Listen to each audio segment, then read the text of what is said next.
God has given us a user's manual for how to have a successful relationship. A user's manual for how to live your life, and it's called the Bible.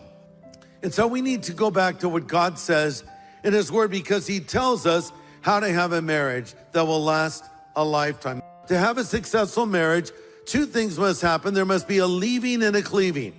Remember that statement in the book of Genesis, for this cause shall a man leave his father and mother and be joined unto his wife, and the two shall become one flesh. Then we read later, and God called their name Adam. So God saw Adam and Eve as one person.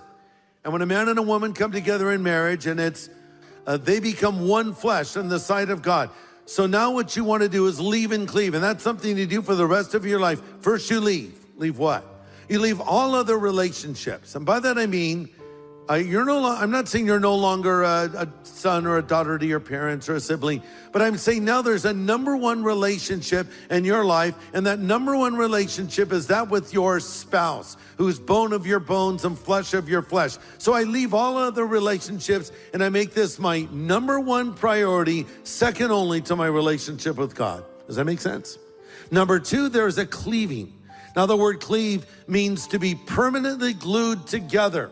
Actually, the word implies there'll be irreparable damage if the two are separated. So it doesn't mean I'm stuck to that person, but I'm glued to that person. Big difference. In other words, I'm holding on to the person. So I leave other relationships. I'm holding on to my wife or to my husband. Ephesians chapter 5, verse 31. For this reason, a man shall leave his father and mother and be joined to his wife, and the two shall become one flesh. This is a great mystery, but I speak concerning Christ and the church. Nevertheless, let each one of you in particular love his own wife as himself, and the wife see that she respects her husband. So much I can say. Let me just riff for a moment on those statements.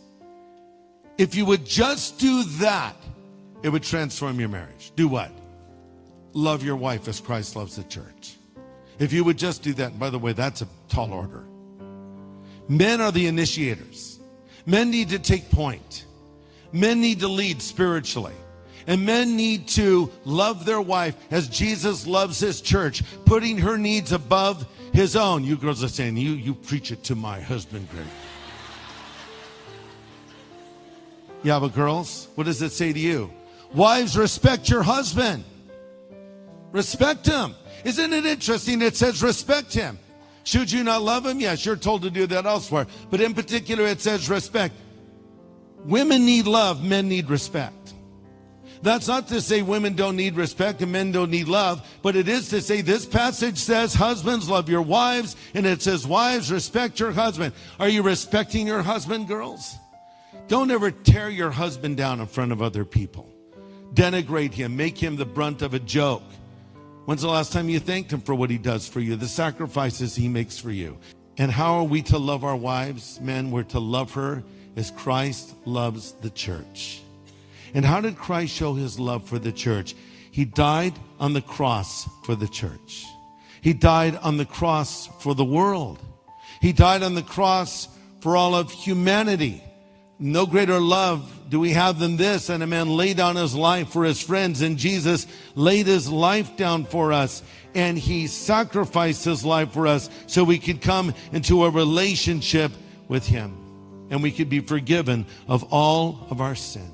You know, it's an amazing thing. Of all of the illustrations God could have given us to show his love for humanity and to show how people who believe love him, he chose marriage.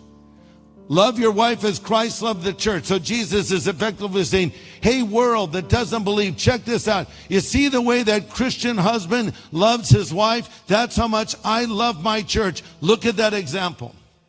And then he says, hey, people, look at that lady there, that married woman. You see how much she loves her husband? That's how much my church loves me. That's why it's so important to keep our marriages together, because it's a powerful witness to a lost world.